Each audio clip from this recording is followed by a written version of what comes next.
Isang mapagpalang panonood pong muli, ang pag-aaralan natin ngayon ay Rightly Divided bilang pang-35 na may pamagat na ang Second Coming of Christ, ang pagbabalik ng hari sa lupa.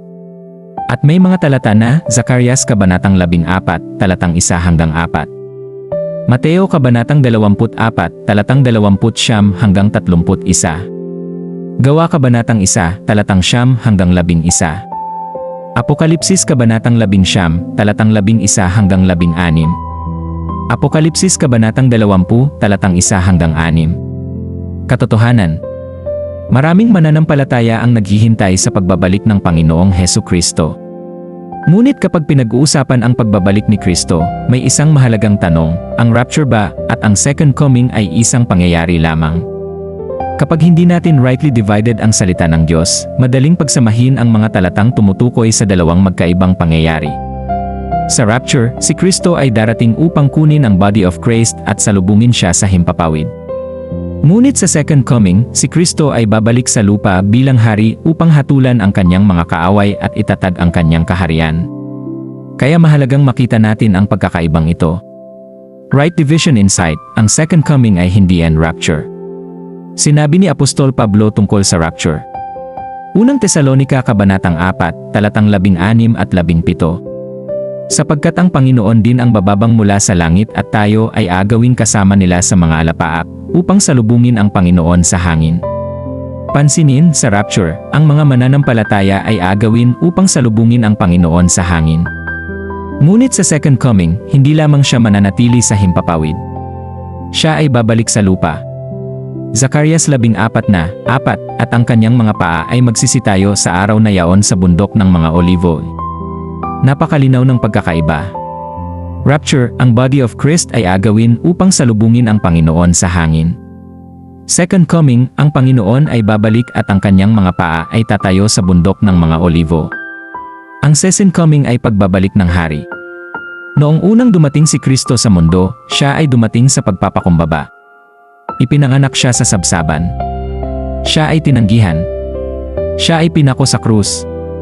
Ngunit sa kanyang pagbabalik, hindi na siya darating bilang naghihirap na lingkod. Darating siya bilang hari ng mga hari at Panginoon ng mga Panginoon.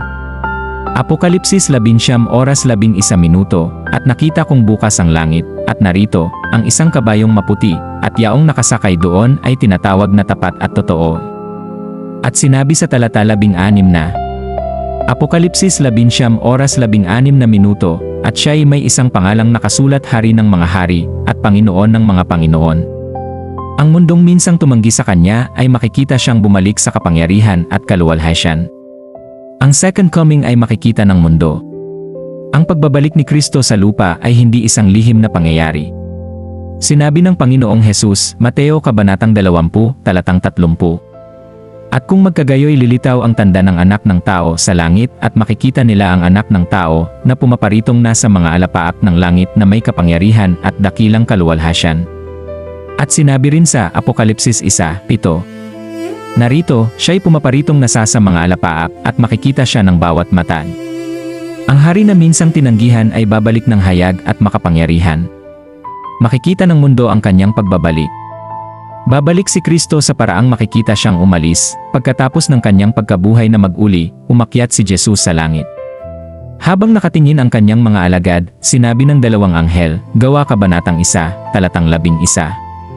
Itong si Jesus, na tinanggap sa langit mula sa inyo, ay paririto sa gayong paraan na gaya ng inyong nakitang pagparoon niya sa langit. At saan nangyari ito? Sa bundok ng mga olivo. At ayon sa Zacarias Kabanatang 14, talatang 4, sa kanyang pagbabalik, ang kanyang mga paa ay tatayo rin sa bundok ng mga olivo. Hindi lamang espiritual o simbolikong pagbabalik ang inilalarawan. Ang Panginoong Hesukristo ay babalik. Babalik si Kristo upang hatulan ang kanyang mga kaaway. Ang second coming ay hindi lamang pagbabalik ng hari. Ito rin ay panahon ng paghuhukom. Apokalipsis Kabanatang 11, talatang 15. At sa kanyang bibig ay lumalabas ang isang tabak na matalas, upang sa pamamagitan nito ay saktan niya ang mga bansa. Ang Kristo na tinanggihan ng mundo ay babalik bilang matuwid na hukom. Ang paghihimagsik ng tao laban sa Diyos ay hindi magpapatuloy magpakailanman. Darating ang hari. At ang kanyang paghuhukom ay matuwid. Babalik si Kristo upang itatag ang kanyang kaharian sa lupa. Ang Diyos ay gumawa ng mga pangako tungkol sa isang kaharian. Isang tunay na hari. Isang tunay na paghahari. At ang hari ay si Hesu Kristo. Apokalipsis Kabanatang 20, Talatang 4. At sila'y nangabuhay at nagsipagharing kasama ni Kristo sa loob ng 1,000 taon.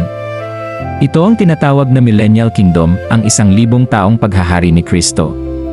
Ang kaharian na matagal nang ipinangako sa propesya ay magkakaroon ng katuparan sa ilalim ng paghahari ng Mesyas. Karaniwang pagkakamali, isa sa mga dahilan kung bakit nagkakaroon ng kalituhan tungkol sa end times ay ang pagsasama ng rapture at second coming. Ngunit kapag ating rightly divided ang salita ng Diyos, makikita natin ang pagkakaiba. Sa rapture, si Kristo ay dumarating para sa body of Christ. Ang mga mananampalataya ay aagawin. Sasalubungin natin siya sa hangin. Unang Tesalonica Kabanatang 4, Talatang 16 hanggang 17. Sa second coming, si Kristo ay babalik sa lupa. Makikita siya ng mga bansa. Darating siya bilang hari at hukom. At itatatag niya ang kanyang kaharian. Zacarias Kabanatang 14, Talatang 4. Mateo Kabanatang 24, Talatang 30. Apokalipsis Kabanatang 11, Talatang 11 hanggang 16. Hindi natin dapat pagsamahin ang mga bagay na pinag-iba ng kasulatan. Ang prophetic timeline. Kapag inayos natin ang mga pangyayari ayon sa right division, makikita natin ang malinaw na pagkakasunod, kasalukuyan. Dispensation of the grace of God. Rapture of the body of Christ. Tribulation Daniel 70 weeks. Second coming of Christ. Millennial Kingdom. Ang rapture ay hindi ang second coming. Sa rapture, ang body of Christ ay kukunin. Sa second coming, ang hari ay babalik sa lupa upang tuparin ang mga propesya tungkol sa kanyang kaharian. Application. Ano ang kahalagahan nito sa atin ngayon? Hindi tayo tinatawag na hulaan ang petsa ng pagbabalik ni Kristo. Hindi tayo tinatawag na mamuhay sa takot. Bilang mga miyembro ng body of Christ, mayroon tayong blessed hope. Tito Kabanatang 2, Talatang 13. Nahintayin niya ang mapalad na pag-asa at ang pagpapakita ng kaluwalhasyan ng ating dakilang Diyos at tagapagligtas na si Hesu Kristo. Habang tayo ay nasa panahon ng biyaya, mayroon tayong gawain, ipangaral ang gospel of the grace of God. Sapagkat ngayon ay panahon pa ng biyaya. Ngayon ay panahon pa upang ang makasalanan ay maligtas sa pamamagitan ng pananampalataya kay Kristo.